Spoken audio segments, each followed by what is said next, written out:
안녕하세요. 저는 현재 어린아들 한 명을 키우고 있는 40살 안지희라고 합니다. 오랜 기간 힘든 일을 겪은 우리 가족에게 이제야 웃을 수 있는 여유가 생겨서 이렇게 사연을 보냅니다. 어렸을 때부터 무언가를 풀어나가는 것이 굉장히 흥미롭다는 생각을 했고 지금도 역시 그렇습니다. 아이를 낳고 몸을 추스리기 위해 잠깐 쉬는 동안에도 너무나 일을 하고 싶더군요. 저를 이쪽 세계로 인도한 사람은 바로 저희 아버지였죠.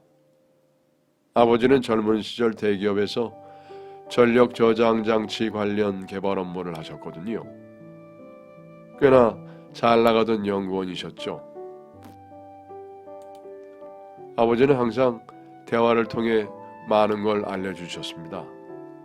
그리고 결론을 알려주시기보다는 스스로 그 결과를 찾을 수 있도록 과제를 내어주시기도 했죠.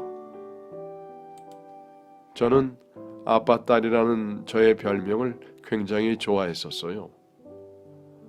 아버지를 가장 존경하던 저에게 있어서 그만한 칭찬이 없었거든요. 그리고 저는 당연하게 아버지의 뒤를 잇겠다고 다짐을 했습니다. 그리고 무사히 아버지의 전공 관련 학과로 진학을 했죠. 아버지는 제가 대학교 2학년이 되던 해에 회사를 퇴직하시고 자신의 회사를 차리셨습니다. 아버지는 회사를 설립하실 때 무엇보다 효율이 높은 제품을 개발하고 싶다고 하셨어요. 결국 아버지는 투자자를 찾으러 다니셨죠. 그러다가 전 직장에서 아버지와 함께 일을 하던 아버지 회사에 꽤나 많은 돈을 투자하면서 동업자가 되었습니다. 영업과 경영은 그분이 주로 하시고 아버지는 연구 쪽에 주력하시는 것으로 업무를 분담했죠. 사실 아버지는 연구만 하셨지 사업이나 경영은 해보신 적이 없었거든요. 그리고 얼마 뒤 저는 대학을 무사히 졸업하고 25살에 아버지 회사로 취직해 힘을 보탰습니다. 학교에서 전공한 것은 화학이었지만 경영학을 복수 전공으로 공부했기 때문에 한 해 늦게 졸업을 한 것이죠. 그렇게 어려서부터 꿈꿔온 대로 아버지와 함께 연구를 하게 되었습니다. 하지만 연구 인력이 부족하다 보니 점점 힘들어지더군요. 결국 아버지를 설득해서 저희는 연구 인력을 충원하기로 했습니다. 아버지는 저에게 추천할 사람을 물어보셨고 저는 고민 끝에 학교 선배에게 연락을 해서 함께 일을 해보자고 제안을 했죠. 선배는 우리 학과의 늦학기 편입생이었습니다. 나이는 많아도 항상 성실하던 선배는 학교에서 실험 수업이 있을 때 후배들에게 정말 많은 도움을 주었었거든요. 선배는 흔쾌히 저의 제안을 받아들였고 저희는 그 뒤로 신나게 연구를 했습니다. 그리고 선배가 입사한 지 2년이 되던 해에 우리는 사람들 몰래 연애를 시작했죠.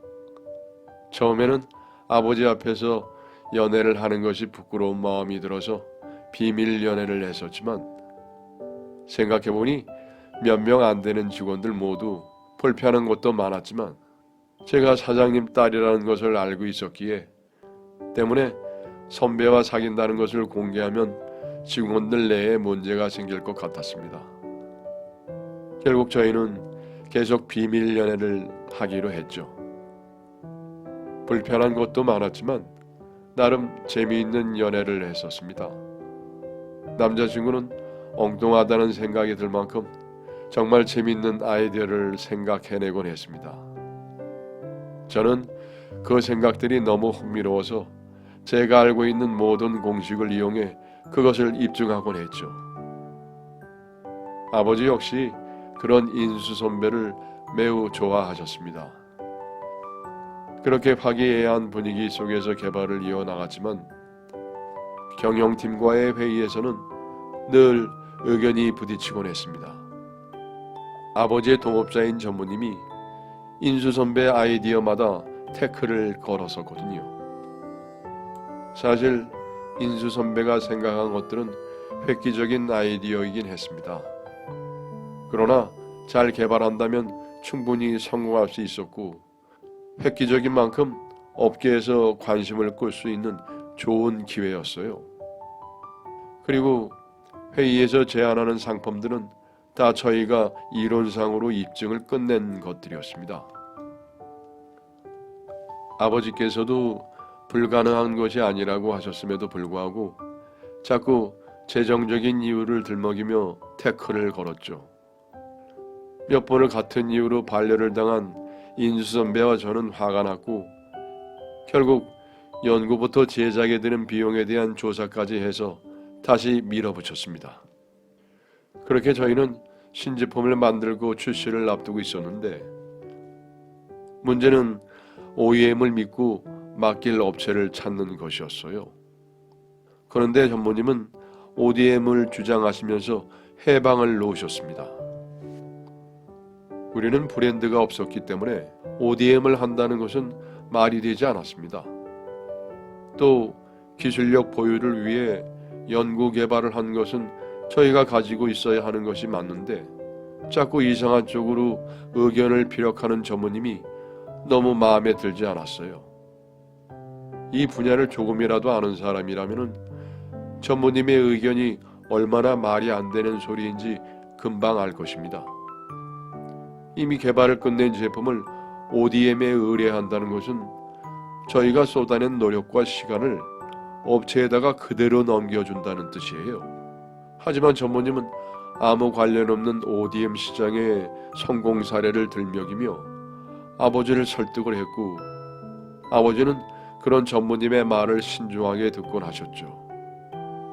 결국 머리끝까지 화가 난 저는 퇴근을 하고 난 후 아버지에게 왜 말도 안 되는 이야기를 자꾸 들어주는 것이냐고 화를 냈습니다. 그런데 아버지는 갑자기 저에게 사진 몇 장을 꺼내어 보여주셨죠. 저는 의아한 표정으로 사진을 하나씩 확인했고 당황할 수밖에 없었습니다. 그 사진들 속에는 다정하게 데이트를 하고 있는 저와 인수 선배가 있었거든요. 김전무 말로는 인수가 자신의 욕심 때문에 너를 꼬신 거라고 하던데, 아버지 말을 들은 저는 미치겠더군요. 아버지는 그 사람 말을 믿어요? 아니에요. 제가 먼저 인수 선배한테 연락해서 회사에 들어온 거 잘 아시잖아요.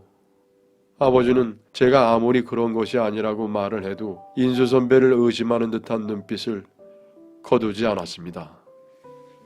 그리고 얼마 뒤 사건이 터져버렸습니다. 저희가 많은 정성을 들여 만들었던 제품을 다른 경쟁업체에서 만들어 출시한 거죠. 모든 스펙과 외관까지 분명 저희가 개발한 상품이었습니다. 저희 것이 아닐 수가 없었습니다. 하나부터 열까지 오랜 시간을 밤을 새워가며 고민했던 제품을 알아보지 못할 리가 없었죠. 저희 회사는 그날로 비상에 걸렸지만 경쟁사 측에서 이미 출시를 해버린 상태라 수습할 방법이 없었습니다. 결국 12년 동안 연구개발에 모든 돈을 쓴 아버지 회사는 그 사고로 망하고 말았습니다. 당시 제 나이는 31살이었고 아버지는 막 환갑을 넘긴 상태였습니다. 아버지는 기술이 유출되었다는 것에 너무나 큰 충격을 받은 나머지 쓰러지고야 마셨습니다. 그리고 더욱 기가 막히게 병원에 입원한 아버지는 급성위암이라는 진단을 받으셨습니다. 작년 건강검진에도 아무런 이상 소견이 없었던 아버지가 갑자기 위암이라는 진단을 받자 저는 너무나도 분하고 모든 것이 원망스러웠어요. 저희는 아버지의 건강을 위해 모든 힘을 다 써보았지만 쉽지가 않았습니다. 결국 아버지는 회사 문을 닫은 지 10개월, 그리고 암 진단을 받은 지 6개월 만에 눈을 감으셨습니다. 갑작스럽게 아버지를 잃은 저희 가족은 충격에서 헤어나오기가 힘들었죠. 그런 저희 가족 옆에는 늘 김 전무님이 함께 있어 주셨습니다. 아버지의 장례식장에서도 마지막까지 자리를 지키셨죠. 엄마 동생들은 아버지의 영정사진 앞에서 하염없이 울기만 했어요. 그러나 저는 그 옆에서 눈물을 흘릴 수도 없었습니다. 아버지를 이렇게 만든 장모님이 저인 것 같아서 죄책감이 들었거든요. 그렇게 멍하니 아버지의 사진을 보고 있는데 아버지의 소식을 듣고 인수 선배가 허겁지겁 달려왔습니다. 하지만 전무님은 그런 선배를 보자마자 소리를 지르기 시작했죠. 네가 여기가 어디라고 와? 여기가 어디라고? 안 대표님 기술 팔아먹고 너는 평생 두 다리 뻗고 잘 살 수 있을 것 같아? 뻔뻔한 자식. 전무님은 모든 사람들이 있는 곳에서 인수 선배가 회사의 기술을 빼돌렸다고 떠들어댔습니다. 당황한 제가 사실이 아니라고 뒷수습을 하고 다니긴 했지만 엄마와 동생들은 이미 인수 선배를 버러지 보듯 바라보았고 저는 일단 선배가 피하는 것이 좋겠다는 생각이 들어 선배를 데리고 빈소를 빠져나왔습니다. 지금 내가 왜 나와야 하는 건데? 나 아니야. 오빠가 그럴 사람 아니라는 건 내가 제일 잘 알아. 그런데 오빠가 지금 들어가면 우리 아빠 편하게 못 가. 아빠 조용히 보내드릴 수 있게 도와줘. 부탁이야. 저는 꾹 참고 있던 눈물을 결국 터뜨리고야 말았습니다. 남자친구의 얼굴을 보니 그동안 억눌러 왔던 눈물이 한꺼번에 나오기도 했고 억울한 누명을 쓴 남자친구에게 미안하기도 했거든요. 남자친구는 결국 흐느끼는 저를 가만히 안아주다가 그대로 집으로 돌아갔습니다. 그리고 장례식을 치르는 동안 빈소에 나타나지 않았죠.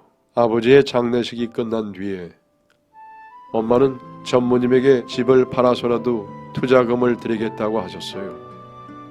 그러자 전무님은 투자라는 것이 원래 건지지 못하는 것이라며 괜찮다고 엄마를 위로해 주셨죠. 저는 그런 전무님이 너무 고마웠습니다. 비록 회사에서는 말도 안 되는 의견을 내는 것이 얄미웠지만 이렇게까지 저의 가족을 생각해 주니 그동안 안 좋게 생각했던 것까지 죄송하고 감사하더라고요. 만약 전무님이 돈을 돌려달라고 했었다면 저희는 정말 집을 팔아야 했을 테니까요. 이후 저는 다른 회사를 들어가기 위해 노력을 했습니다. 그러나 아버지 회사에서 별다른 성과를 내지 못해서 그런지 취직하기가 쉽지가 않더군요. 결국 이미 다른 회사에 들어가서 일을 하고 있는 동생들의 월급으로 생활하게 되었습니다. 그러나 그 생활도 순탄하지가 않았습니다. 저희는 아버지 명의로 되어 있는 집에서 계속 살기 위해 아버지의 재산을 상속받았습니다. 그 덕에 아버지의 빚도 우리가 상속을 받게 되었죠. 하지만 그 선택이 잘못되었는지 아버지의 보험금은 돈을 돌려달라고 달려드는 투자자들과 그동안 회사 사정이 어려워 월급을 주지 못했던 직원들에게 나눠주었고 아버지가 그동안 은행에서 받은 대출금까지 갚아야만 했습니다. 아버지는 저희 모르게 꽤 많은 빚을 지고 계셨더군요. 저희는 밀려오는 빚더미를 쉽게 해결할 수가 없었고 결국 집을 팔아버렸습니다. 그리고 방 2개짜리 작은 집으로 이사를 했죠. 그 과정에서 저는 남자친구와 6년의 연애를 끝내었습니다. 저에게는 연애를 할 여유 따위는 없다고 생각했어요. 아버지의 죽음 이후로 저희 집은 망해버렸고 저는 아버지 대신 엄마를 책임져야만 했습니다. 그리고 회사 기술을 선배가 요출하지 않았다는 것을 저는 잘 알고 있었지만 엄마와 동생들은 선배가 그랬다고 철석같이 믿고 있었기 때문에 저희에게 밝은 미래를 기대하기는 어려웠습니다.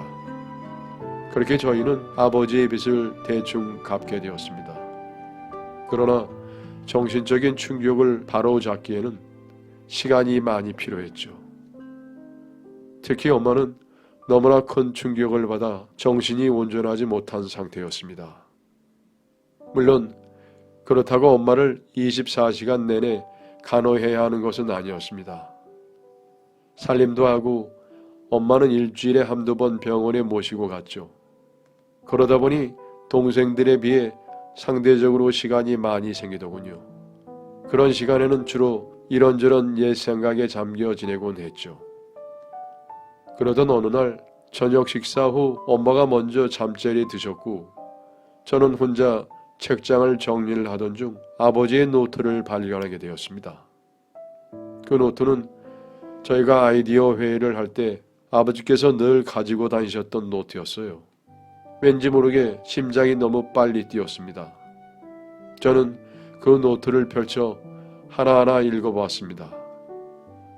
역시 저와 인수 선배가 냈던 아이디어들이 자세하게 잔뜩 적혀 있더라고요. 저는 그 내용을 보자마자 결국 엉엉 울고 말았습니다.